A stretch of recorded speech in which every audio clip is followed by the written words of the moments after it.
নমস্কার আমার প্রিয় বন্ধুরা, আশা করি তোমরা সবাই ভীষণ ভালো আছো। আমিও ভীষণ ভালো আছি। আজকে কোনো ব্লগ ভিডিও নয়, আজকে অন্য কোনো ইনফরমেশন ভিডিও নয়, আজকে আমি নিয়ে এসেছি তোমাদের কাছে একটা কুকিং ভিডিও। চলো, ভিডিওটার টাইটেল আর থাম্বনেলটা দেখে নিশ্চয়ই বুঝতেই পারছো, একটা কমন রেসিপি ডিম তড়কা বানাবো। তো সেটাই ভাবছি আজকে তোমাদের সাথে শেয়ার করব। তো ডিম তড়কা বানানোর জন্য আজকে আমার কী নিয়ে নিচ্ছি, এখানে আমি নিয়ে নিয়েছি পেঁয়াজ কুচি। সব থেকে মেন উপকরণ আগে সেটা হচ্ছে তড়কার ডাল। এখানে 5 রকমের ডাল মেশানো থাকে। আর আদা নিচ্ছি, আদা টুকরো করে রেখেছি, রসুন টুকরো করে রেখেছি, টমেটো কুচি, একটা গোটা সাইজের টমেটো, তড়কা মশলা, আর পেঁয়াজ কুচি, আর কাঁচা লঙ্কাগুলো 3টে কাঁচা লঙ্কা নিয়েছি, আর ওটাকে হাফ হাফ করে কেটে রেখেছি। তো ফার্স্টে আমি যেটা করব সেটা হচ্ছে আদা রসুনটাকে ভালো করে পেস্ট করে নেব।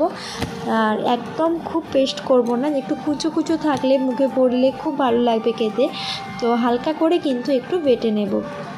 তো তার আগে বন্ধুরা, ভিডিওটা দেখতে দেখতে আমার চ্যানেলটাকে পুরো তোমরা সাবস্ক্রাইব করবে, পুরো ভিডিওটা দেখবে, আর ভিডিওটাতে অবশ্যই লাইক করবে, আর কমেন্ট করতে কিন্তু কেউ ভুলো না।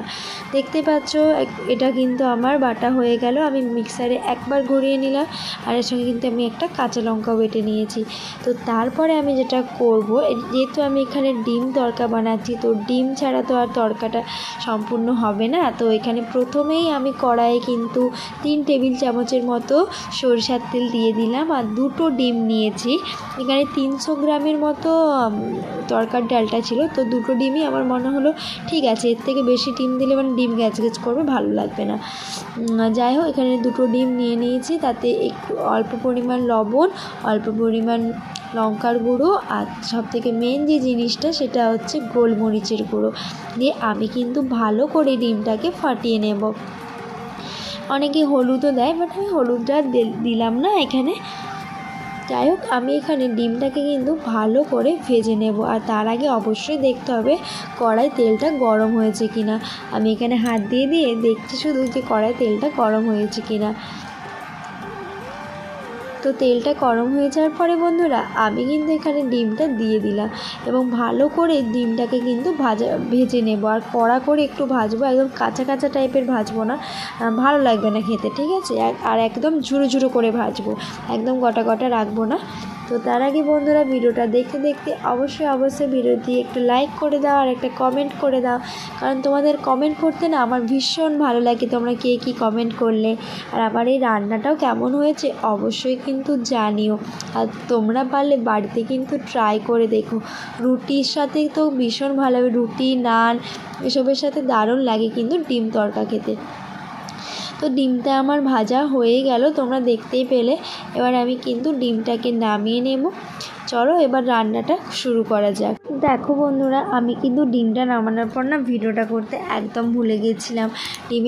ডিমটা নামানোর পর কড়াইয়ে আবার এক পরিমাণ মতো তেল দিয়ে পেঁয়াজ কুচিগুলোকে কিন্তু আমি দিয়ে দিয়েছিলাম, এবং লাল লাল করে কিন্তু আমি পেঁয়াজগুলোকে ভেজে নিয়েছি। আর এখানে কিন্তু আমি 2টো বড় বড় সাইজের পেঁয়াজ ইউজ করেছি, আর একদম সরু সরু করে পেঁয়াজটাকে কুচিয়ে দিয়েছি। আর আমি কিন্তু এখানে পেঁয়াজ বাটা দিইনি, পেঁয়াজ কুচানোটাই কিন্তু এটা ভালো লাগবে খেতে, তোমরা এটা অবশ্যই খেয়াল রেখো।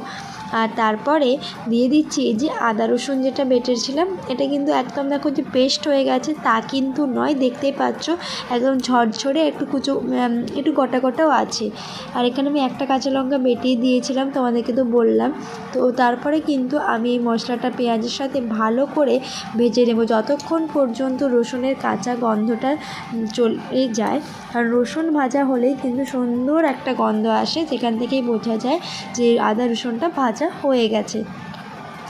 তো তারপরে বন্ধুরা, আমি কিন্তু এখানে টমেটো কুচিগুলো অ্যাড করে দিলাম, এবং ভালো করে সব কিছু মশলা আমি কিন্তু ভালো করে ভেজে নেব, একদম যাতে কাঁচা গন্ধটা মশলা থেকে চলে যায়।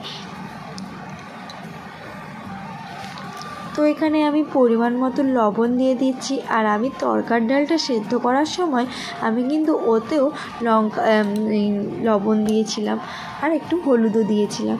আর এখানে আমি গুঁড়ো মশলাগুলো দিয়ে দিচ্ছি, হলুদ গুঁড়ো, লঙ্কা গুঁড়ো, লবণ পরিমাণ মতো। তোমরা যে যতটা পরিমাণ করবে তোমরা একটু বুঝে সেই মতো দিও বন্ধুরা। তো ভালো করে আমি গুঁড়ো মশলার সাথে পেঁয়াজ, আদা, রসুন, টমেটো সব কিছুটা ভালো করে কিন্তু মিশিয়ে নিচ্ছি। আর নুন দেওয়ার পর কিন্তু টমেটোগুলো অনেকটাই গলে গেছে এবং আমি জল দিয়ে কিন্তু মশলাটা ভালো করে কষিয়ে নেব। আর জল দিয়ে অবশ্যই কষাবে যাতে কড়াই না নিচে লেগে যায়। আমার প্রায় মশলাটা কষানো হয়েই আসছে, তার আগে কিন্তু আমি এখানে তরকার মশলাটা অ্যাড করে দেব। তোমরা তো সবাই জানো যে তরকার ডাল মানে তরকা যা করবো তখন সেখানে তরকার মশলা যদি না অ্যাড করি সেটা কিন্তু একদমই ভালো লাগে না। আর এই যে কাঁচা লঙ্কাগুলো ছিল, কাঁচা লঙ্কাগুলোও কিন্তু আমি অ্যাড করে দিলাম। আর এই দিকে আমি দেখছিলাম যে তরকার ডালটা কতটা বাকি।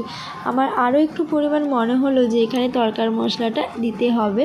এই একটা গোটা প্যাকেটের আমি হাফ দিয়েছিলাম, ঠিক আছে। একটু বেশি পরিমাণে দিলে যেহেতু অনেকটা জিনিস একটু বেশি পরিমাণে কিন্তু লাগে। আর তরকার মশলাটা দেওয়ার পর কিন্তু একটা দারুণ স্মেল আসছিল। এটা থেকেই মানে বোঝা যাচ্ছিলো যে যেন ডালটা দেওয়ার আগেই যেন তরকার যে স্মেলটা সেটাই কিন্তু আসছিল। আমি কিন্তু ভালো করে মশলাটা কষানো হয়ে গেছে। আর এই দিকে কিন্তু তরকার ডালটাও আমি নামিয়ে রেখেছি। আর দেখো কত সুন্দরভাবে সেদ্ধ হয়ে গেছে। আর এই জল সমেতই কিন্তু আমি দিয়ে দেব। আর মশলাটা কষানো হয়ে গেছে, তোমরা দেখতেই পাচ্ছ একদম সুন্দরভাবে তেল ছেড়ে গেছে। আর আমি কিন্তু এতে একটু চিনি দিয়েছিলাম, অল্প একদম, জাস্ট টেস্টের জন্য। তোমরা চাইলে ওটা নাও স্কিপ করে যেতে পারো, বাট আমি একটু দিয়েছিলাম। এটা মিষ্টি হওয়ার জন্য কিন্তু নয়, আমি জাস্ট এমনি দিয়েছিলাম। আর এই যে বন্ধুরা দেখো তরকার ডালটা দিয়ে দেওয়ার পর আমি কিন্তু মশলার সাথে ভালো করে মিশিয়ে নিচ্ছি। দেখতেই পাচ্ছ আমি সব সময় কিন্তু নেড়ে যাচ্ছি। আর অবশ্যই কিন্তু জল সমেত দিও, জলটা ছেঁকে ফেলে দেবে এরকম কিন্তু না। আর আমি আরও একটু পরিমাণ জল দিয়ে দিচ্ছি, যেহেতু এটা আমরা রুটির সাথে খাবো। একদম যদি ঘন হয়ে যায় সেটা ভালো লাগবে না। আমি প্রায় আমার হয়ে এসছে, তবুও আমি কিছুক্ষণ টাইম একটু ঢাকা দিয়ে রাখবো, ঠিক আছে।